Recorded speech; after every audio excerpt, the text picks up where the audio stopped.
যাচ্ছিল, তখনই ঘটল বিপদ। হায় হায়, এ আমি কি করলাম? মনে হচ্ছে এটা কোনো সাপের বাসা। আমি তো সাপের বাসায় কেটে ফেললাম। এখন কি হবে? ঘরের মধ্যে আবার সাপটা নেই তো? সাপটা বেরোনোর আগে আমি তাড়াতাড়ি পালাই। রমেশ ভয় পেয়ে কোদালটা সেখানে ফেলে দিল আর দৌড়াতে দৌড়াতে নিজের বাড়িতে চলে গেল।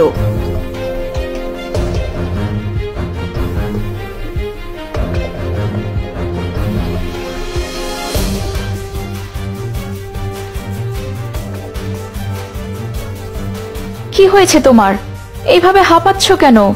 তোমার আইলকাটা শেষ? এখনই না তুমি মাঠে গেলে, এর মধ্যে কাজ সেরে আবার চলে এলে। আর আইল কাটা তাড়াহুড়ো করতেছে, আমি তো সাপের বাসাটাই কেটে দিয়েছি। কি বলছো? এ কি অলক্ষণে কাণ্ড করে বসেছো তুমি? কোনোভাবে সাপটা আবার তোমার কোদালে আঘাত পায়নি তো? সাপটা যদি জানতে পারে তুমি ওর এত বড় ক্ষতি করেছো, তাহলে তো তোমাকে ছাড়বে না।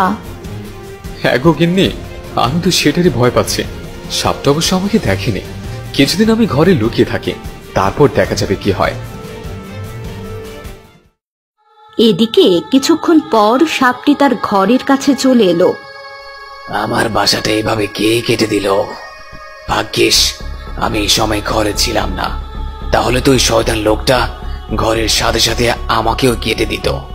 নিশ্চয় এই জমির মালিক এসেছিল, তার কোদালটা এখানে ফেলে রেখে চলে গেছে। আমার ঘর ভেঙে আমার এত বড় ক্ষতি করার মাসুল তো ওকে গুনতেই হবে।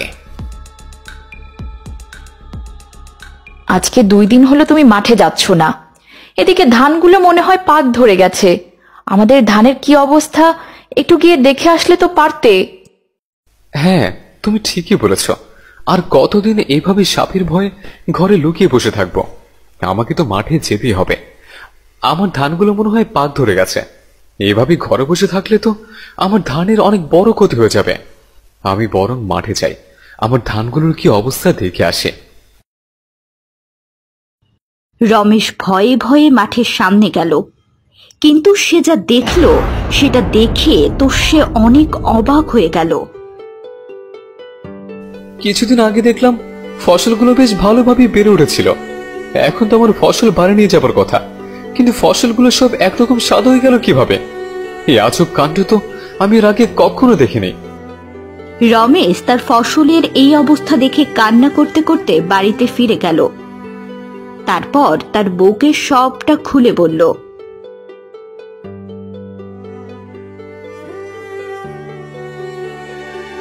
সে কি, এইটুকু জমিতে চাষ করে সারা বছর আমাদের ঘরে খাবার জুটতো, এখন কি হবে? এখন তাহলে সারা বছর আমাদের না খেয়ে থাকতে হবে। কে যে আমার তো বড় সর্বনাশ করলো কে জানে।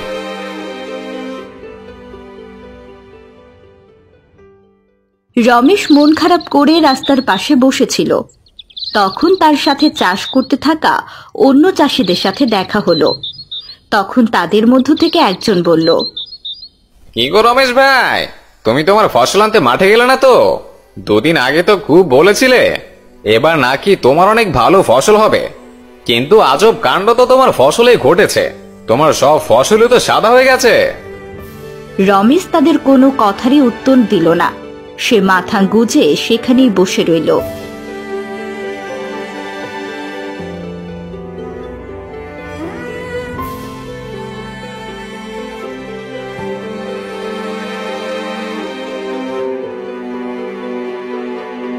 তুমি এইখানে? এদিকে আমি সারা বাড়ি তোমাকে খুঁজে বেড়াচ্ছি। তুমি এইভাবে এখানে বসে আছো কেন? ফসলের জন্য আর মন খারাপ করে আর কি হবে? আমরা তো কারো কোনো ক্ষতি করিনি, তবু আমাদের সাথে কেন এরকম হলো? পরের বছর দেখবে আমাদের জমিতে অনেক ভালো ফসল হবে। না না, আমার জমি তার ফসল ধরবে না। আমি বুঝতে পেরেছি, ওই দিন ওই সাপের ঘর ভাঙার জন্যই আমার ফসলের এমন হয়েছে। ওই দিন তো আমি ওর ক্ষতিও করেছিলাম, তাই তো রেখে গিয়ে আমার এই ক্ষতি করে দিল। কি বলছো? সামান্য একটা সাপ কিভাবে আমাদের সব ফসলগুলো নষ্ট করে দিতে পারে? আমি ঠিকই বলছি, ওই সাপই কিছু একটা করেছে। আমাকে ওর কাছে যেয়ে ক্ষমা চাইতে হবে। ভালো করে ভেবে চিনতে যেও, কারণ সাপটি তোমার উপর এখনো রেগে আছে। ও যেন আবার তোমাকে কামড়ে না দেয়। আচ্ছা, তুমি চিন্তা করো না, আমি নিজের ভুলটা অন্তত শুধরাতে তো পারবো।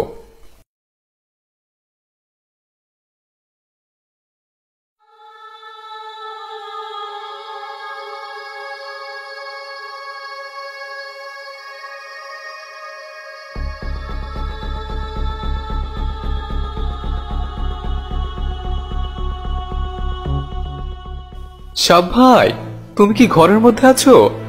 আমি না জেনে বুঝে তাড়াহুড়োয় তোমার ঘর কেটে ফেলেছিলাম। এখন তোমার আমাকে যা শাস্তি দেবার দিতে পারো, কিন্তু তার বিনিময়ে তুমি আমার ফসলগুলো ফিরিয়ে দাও। রমেশের কথা শুনে সাপটি সেই অর্ধকাটা ঘর থেকে বেরিয়ে এলো। ও, তাহলে তুই সেদিন আমার ঘর কেটে দিয়েছিলি।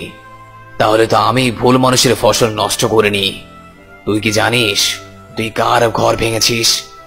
আমি কোনো সাধারণ সাপ নয়, আমি হলাম জাদুই সাপ। তুই আমার ক্ষতি করেছিস, তাই আমিও তোর ক্ষতি করে দিয়েছি। এই ফসলি জমিতে আর কোনো দিন তুই ফসল ফলাতে পারবি না। আমি এখন তোমার ঘর ঠিক করে দিচ্ছি, তুমি দয়া করো। আমি অনেক গরিব মানুষ, সারা বছর কঠোর পরিশ্রম করে ফসল ফলাই, তারপর সেগুলো বিক্রি করে সারা বছর কোনো মতে আমি আমার সংসার চালাই। দোহাই লাগে, তুমি আমার এত বড় ক্ষতি করো না। এ কথা বলে রমেশ সেখান থেকে মাটি নিয়ে ভয়ে ভয়ে সাপটির ঘর খুব সুন্দর এবং উঁচু করে বানিয়ে দিল। দেখো তো সাব ভাই, তোমার এই ঘরটি পছন্দ হলো নাকি? এখন আমি অনেক উঁচু করে বানিয়ে দিয়েছি তোমার ঘরটা। এখন যে দেখবে সে বুঝতে পারবে এটা সাপের ঘর। ওটা তো বোঝা যাচ্ছিল না যেখানে একটা সাপ থাকে। জেনে বুঝে আমি তোমার ক্ষতি করিনি।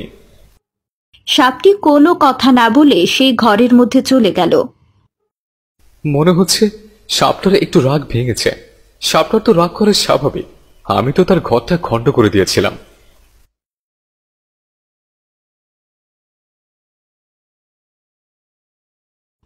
পরের দিন রমেশ এক বাটি দুধ নিয়ে সেই সাপের ঘরের সামনে আসে।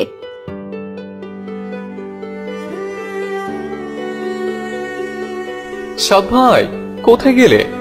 দেখো, আমার গরুর তাজা দুধ এনেছি তোমার জন্য। এই দুধটা খেলে তোমার অনেক ভালো লাগবে।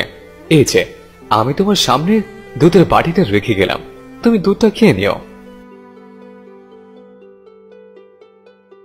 এই কথা বলে রমেশ সেখান থেকে চলে গেল।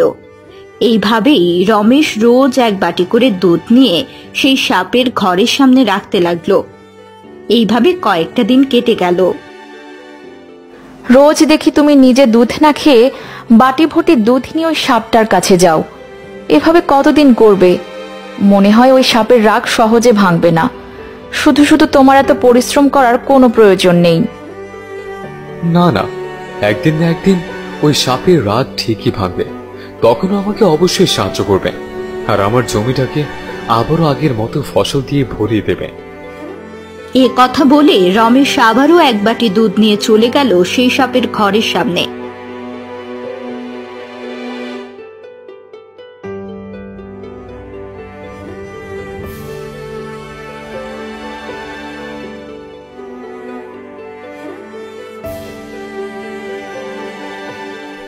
সাপ ভাই, তোমার কি রাগ এখনো ভাঙেনি? দয়া করো সাপ ভাই, রোজগারের মতো এই জমিটুকু ছাড়া আমার যে কোনো রাস্তা নেই।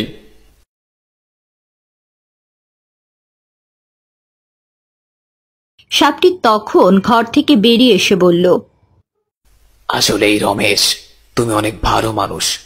তুমি এতদিন অনেক পরিশ্রম করে আমার জন্য দুধ এনেছিলে, যে দুধ খেয়ে আমি অনেক তৃপ্তি পেয়েছি। যাও, তোমার ফসল আমি আবার তোমাকে ফিরিয়ে দেব। সাপটি এমনটা বলে সেই সাদা ফসলের উপর জাদু করলো। সাথে সাথে সব ফসলগুলো সোনালী রঙের হয়ে গেল। সোনালী ফসল দেখে রমেশ অনেক খুশি হলো। আমার মাঠ জুড়ে আবার সোনালী ধানে ভরে গেল, দেখে চোখটা জুড়িয়ে যাচ্ছে। হ্যাঁ, আমি তোমার ফসলগুলোকে 10 গুণ বাড়িয়ে দিয়েছি। এরপর থেকে তুমি যতবারই এই ফসল জমিতে চাষ করবে, ততবার তুমি অনেক ফসল পাবে। সাপ ভাই, তুমি আমাকে এত উপকার করবে আমি কখনো ভাবতেই পারিনি। আমি তো তোমার রাগ ভাঙাতেই শুধু বারবার দুধ এনেছি, যাতে তোমার রাগ ভাঙে।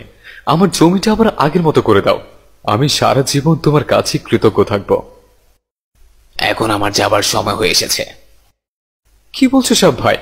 আমি তো তোমাকে সুন্দর একটা বাসা বানিয়ে দিয়েছি, তাহলে তুমি চলে যাবে কেন? আমাকে যে যেতেই হবে। এখানে থাকলে লোভী মানুষরা এসে আমার ক্ষতি করতে পারে। তাই আজকে আমি এখান থেকে অনেক দূরে চলে যাব, যেখানে আমার সন্ধান কেউই পাবে না। এই কথা বলে সাপটি সেখান থেকে অনেক দূরে চলে গেল।